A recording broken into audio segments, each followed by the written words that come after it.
Tantra means extreme discipline. It's not unbridled promiscuity. Learning to use your body and your mind like you would use some other outside instrument. This is a tremendous gift that Agastya Muni offered, that he established a tantric process 100% rooted in the body, nothing outside.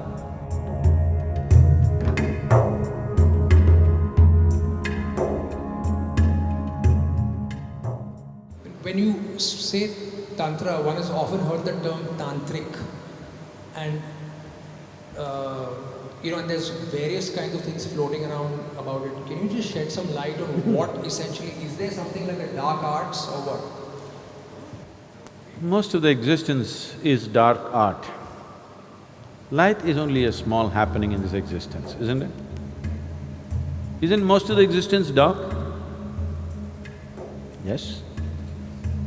Light is a very small happening, a very limited happening. If light has to come, something has to burn. To have these lights going, something in this planet is burning right now. You must understand this, ecologically aware people. To have all these dots of light, something is burning somewhere. We say the bulb is burning, that is also burning, but something else is burning to keep this burning, isn't it? This is the way of the light. Whether it's the light bulb or the sun, something is burning. Whatever is burning is bound to get over someday. Yes? So that's why we say, if you're burning irresponsibly, we say, you're burning the candle from both the ends. Because we understand, if light has to come, something has to burn. So if you are burning to cause light, you better control the light and keep it at the minimum, otherwise things will burn up very soon. So light is a very limited happening. The whole cosmos is a dark art. No? So, there is a lot of dark art that one can practice, not necessarily life negative. Dark arts are not necessarily life negative. When we say occult, because you have heard of some lousy occultist who is trying to destroy somebody's lives, cause disease, cause death, because of that you think that occult is always a negative thing because socially you are exposed to only that kind of people. But occult is also of the highest order. Shiva is an occultist. Every guru is an occultist, okay? Right now I initiate you to Shambhavi, it's an occult. Otherwise how would it work? Occult means a certain capability. It's a certain technology. Right now I can pull out my cell phone and speak to somebody in another part of the world. This is a technology. Suppose without the cell phone, right now if I speak to somebody in United States just like this is occult. So technology is not very different from occult. You're using different kinds of material, but it's actually the same thing. When modern technology was not there, occult was extremely relevant. But today, occult's relevance is receding as modern technology progresses. See, now you came from Mumbai, Bombay, Mumbai. I'm getting it right in your head so that you don't get into trouble. Suppose 1,000 years ago, you heard of Sadhguru in Coimbatore, but your heart is longing, you want to go. But Mumbai to Coimbatore, walking and coming, not a simple journey. If you venture, you don't know whether you'll again go back to Mumbai or not. You don't know what to expect on the way, you may never make it. So, you sit in Mumbai and, oh Sadhguru, please reach out to me, I cannot come, please. Now if I felt like doing something to Atul, who's in Mumbai and incapable of coming to Coimbatore, then maybe I want to initiate him into Shambhavi in Mumbai. But Atul's mind runs all over the place. He sits down and he feels something, then he thinks, oh, maybe I'm just imagining nonsense. His wife tells him, you going crazy, man. Somebody that you've not seen is doing something, you shut up and go back to work. He's beginning to feel something, but his logic, his reason, the family tells him, don't be stupid. And then what Sadhguru will do is pick up a South Indian jasmine flower which cannot grow in Mumbai, and Atul is sitting like this, it fell into his hand. Now he will sit ready for Shambhavi, to be initiated, because one jasmine flower was delivered. But today, I would rather call you and say, come, or send somebody with a brochure and say, come and get it here. Or if I want to send you a jasmine flower, I'll use DHL.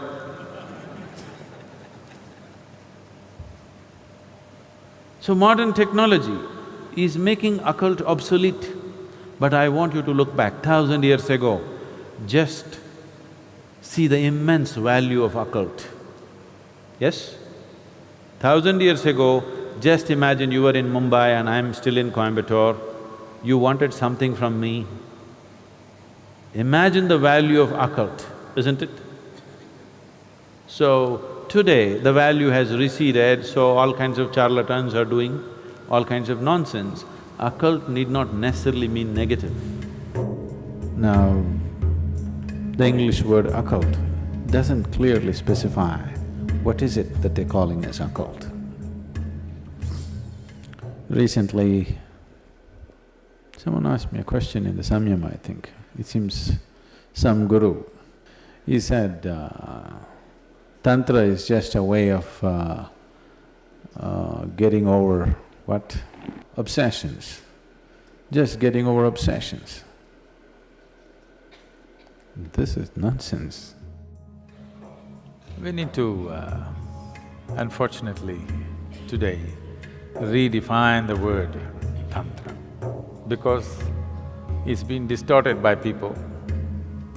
First, let's understand this. The word Tantra means a technique or a technology.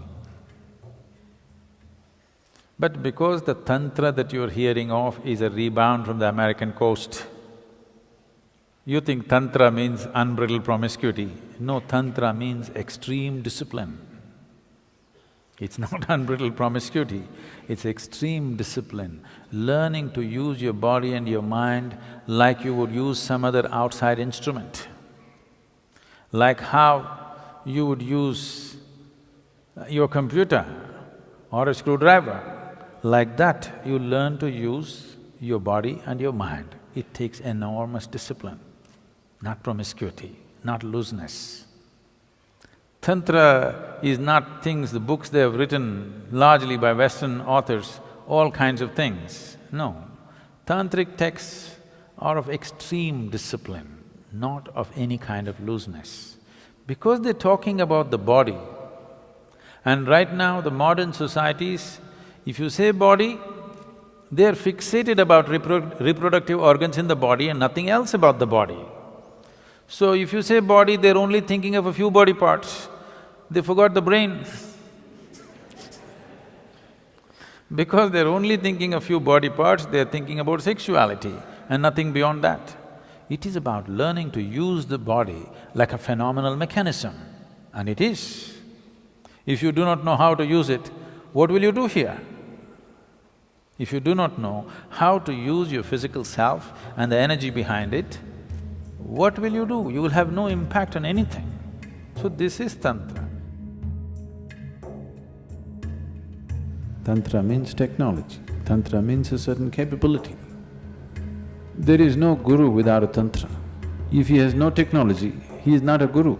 He can only be a gentle saint who will bless everybody, bless everybody, bless everybody.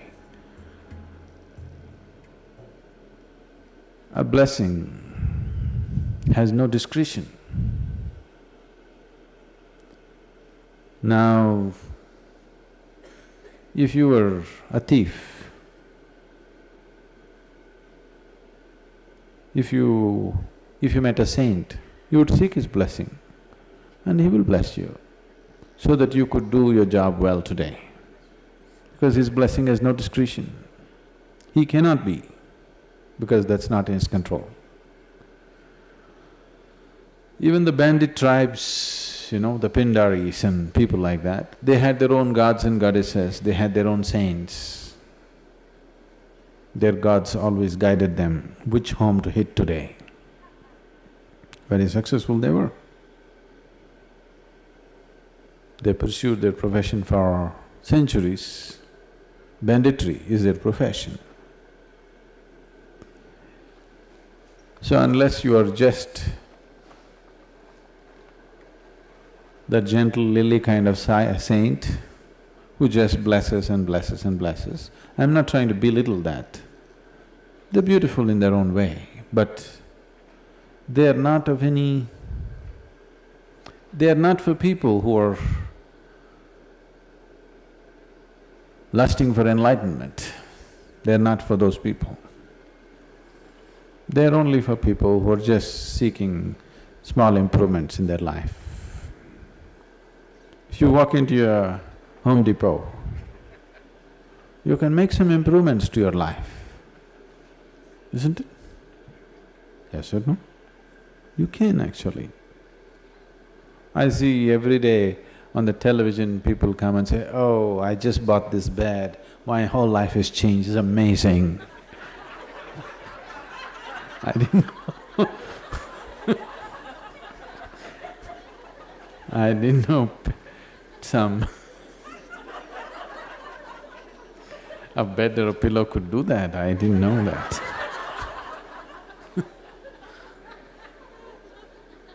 Have you seen this? My whole life has changed completely. So, if you walk into the Home Depot and walk out with something that you didn't have, you could change your life a little bit. Life-changing, the word life-changing, how much of it changes subject to so many things. What has changed is subject to many things, isn't it? Suppose you're cold right now, you didn't have a jacket like me, and you got one. It's life-changing right now, isn't it? Isn't it so? So is that what we're talking about? If that is so, it is fine, blessing and blessing and blessing. But if you're talking about spiritual growth, reaching to your ultimate nature, what is a guru without a capability? You can't call him a guru. So capability means a certain ability to do things which people cannot do for themselves. So if there is… I want this to be clear in your head, if there is no Tantra, when I say Tantra, if there's no technology, Tantra is just a Sanskrit word for technology, not the way you've been psyched to believe. So if there is no Tantra, there is no guru, really.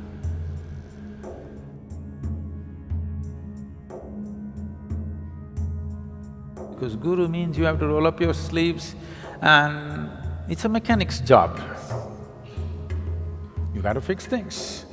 To fix things you must know what's what. You must have some technology in your hand, and that is Tantra. Is there Tantra in Isha? Very much. All across the board, various kinds. But the significance of yoga is that it is not ritualistic. There are two dimensions of Tantra. One is you use outside material and stuff to do things, which is ritualistic in nature. The yogic Tantra is such that you use only your physical body and the energy system. You don't need any other material. So these two loosely have been classified as right-hand path and left-hand path. Left-hand path use outside material, right-hand path does not use any material, just uses the body itself. Largely, this is yogic Tantra, largely just what we do within ourselves. This is a tremendous gift that Agastya Muni offered that he established a tantric process 100% rooted in the body, nothing outside. Not one grain of rice or sand is being used to perform all the different dimensions of Tantra, everything internalized within the system. This is his gift to us. This is one of the greatest things.